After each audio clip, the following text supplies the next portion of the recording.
Assalamualaikum warahmatullahi wabarakatuh. Saya Yudi Pramuka, tukang donat dari Parung, YouTuber tertua di semesta. Selamat datang di channel Guru Ngaji Ngompol, ngomong politik ya. Sekarang soal-soal politik tidak ada di pesantren Ojolali, tapi di channel yang baru, yaitu Guru Ngaji Ngompol. Anies Baswedan sepertinya tidak terbendung untuk menjadi presiden, meskipun Oktober 2022 dia akan berakhir jabatannya sebagai gubernur, dan tersisa waktu 2 tahun dia akan kehilangan panggung di pentas nasional, dan itu sudah disiapkan oleh para lawan-lawan politiknya, sehingga dia ketika akan bertarung 2024, nama Anies Baswedan akan hilang selama 2 tahun terakhir, dan itu akan merugikan Anies ya, dalam segi pengenalan publik, yang dia akan hilang dalam panggung politik pentas nasional setelah jabatan gubernur DKI itu berhenti atau selesai Oktober 2012. Dan semua ini sudah direncanakan, manuver-manuver ini, oleh lawan-lawan politiknya, dan kita harus ingatkan ya, bahaya yang akan menyongsong Anies di masa depan, dari bahaya penjegalan, dipotong kakinya sehingga tidak bisa berjalan sampai tahun 2024 secara politik ya, karena kehilangan resources, kehilangan networking barangkali, kehilangan popularitas selama 2 tahun terakhir sejak berhenti sebagai gubernur sampai pilpres ya, atau setidak-tidaknya pemilu 14 Februari 2024. Dan waktu atau momentum itu sangat diperlukan bagi seorang politisi.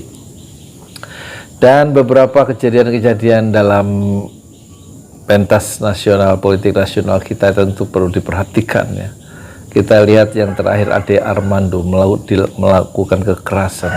Jadi potensi untuk melakukan kekerasan terhadap seorang yang dibenci itu mulai muncul, dan bukan hanya Islamfobia yang sekarang menyeruak atau merayapi tubuh bangsa kita, tapi juga Aniesfobia. Jadi Aniesfobia, satu sikap kebencian terhadap Anies, itu tentu akan membayang-bayangi Anies sendiri dalam rangka menuju tangga-tangga kepresidenan di masa depan. Tetapi kita lihat pembunuhan, ancaman pembunuhan juga sudah berlangsung untuk Habib Rizik ya. Lawan-lawan politik Habib Rizik itu bukan hanya mengancam pembunuhan, tetapi juga mengisolasi Habib Rizik di Tanah Suci Mekah selama 3 tahun 7 bulan. Dan ini fakta-fakta yang terakhir ini harus diperhatikan sangat sungguh oleh para pengawal Anies Baswedan, yang harus melindungi Anies Baswedan dari ancaman kekerasan secara fisik lawan-lawan politiknya. Dan kedua, juga harus diperhatikan kemungkinan pembunuhan politik secara brutal yang sudah dilakukan oleh lawan-lawan politik Habib Rizik dengan pengejaran di kilometer 50 dalam upaya pembunuhan terhadap Habib Rizik. Dan kemudian kita lihat secara nyata 6 orang dibunuh secara fisik dan kehilangan nyawa, 6 orang. Jadi pembunuhan politik itu sudah terjadi. Kita sekarang memasuki babak baru ya. Sejak 10 November 2020 ketika Habib Rizik tiba di bandara dan disambut oleh jutaan massa secara gegap gempita setelah 3 tahun 7 bulan itu diisolasi oleh lawan-lawan politiknya di Mekah Al-Mukarramah. Jadi kemungkinan yang mungkin terjadi itu tampaknya harus dicermati. Kekerasan fisik terhadap Ade Armando itu satu kenyataan sejarah. Ada dendam di sana. Kemudian kekerasan terhadap Habib Rizik dengan dipenjara dan dibunuh 6 pengawalnya, itu juga satu kenyataan sejarah. Proses pemilihan presiden dengan sekitar 700 orang tewas ya, meninggal dalam proses pemilihan pilpres, yaitu petugas KPPS yang tidak diungkap kematian 700 orang satu misteri yang nanti mungkin satu saat di masa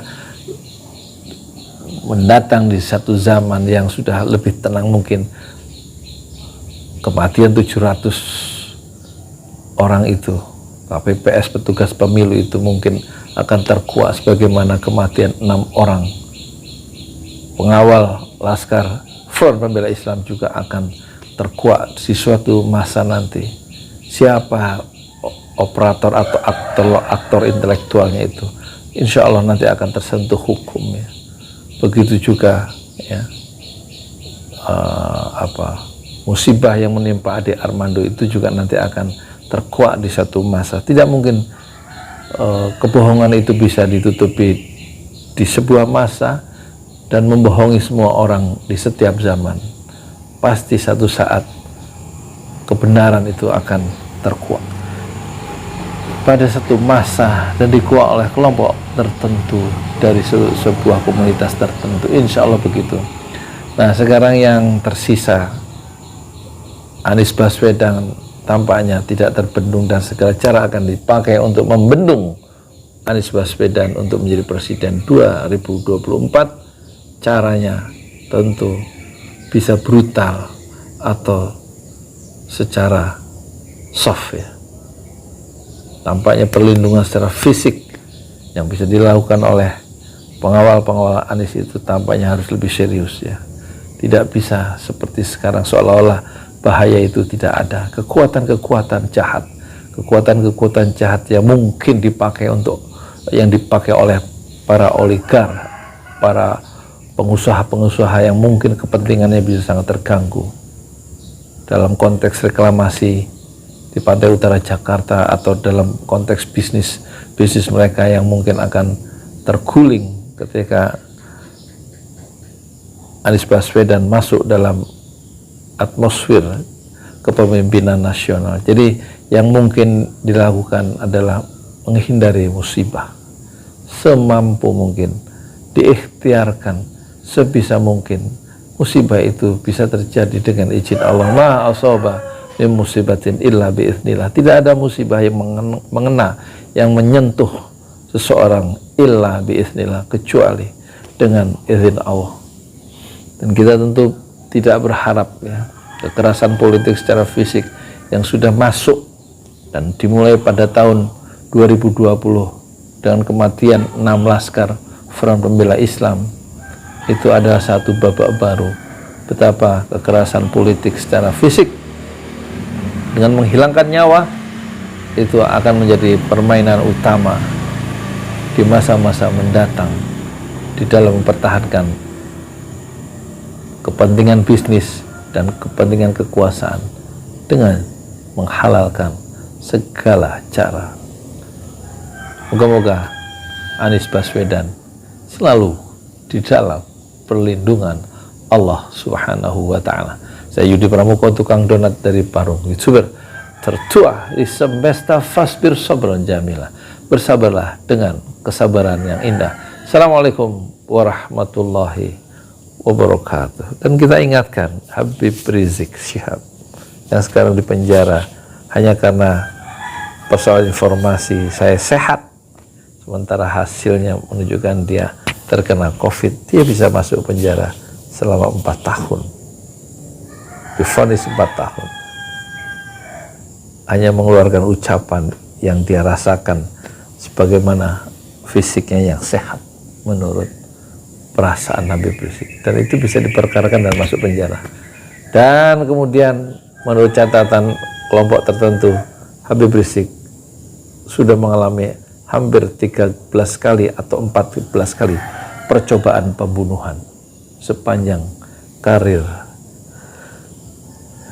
sepanjang karirnya sebagai dai atau sebagai mubalik atau sebagai juru dakwah yang mencoba mengosongkan pentas nasional, pentas politik nasional dari kemungkaran, dari ketidakadilan, dari ketidakjujuran. Dan Habib Rizik tahu risiko seorang pejuang dan tahu risiko perjuangan, yaitu ada 3: diusir dari kampung halaman, dipenjara, dan dibunuh oleh lawan-lawan politiknya sebagaimana tercantum dalam surat Al-Anfal ayat 31. Selamat menjalankan ibadah puasa.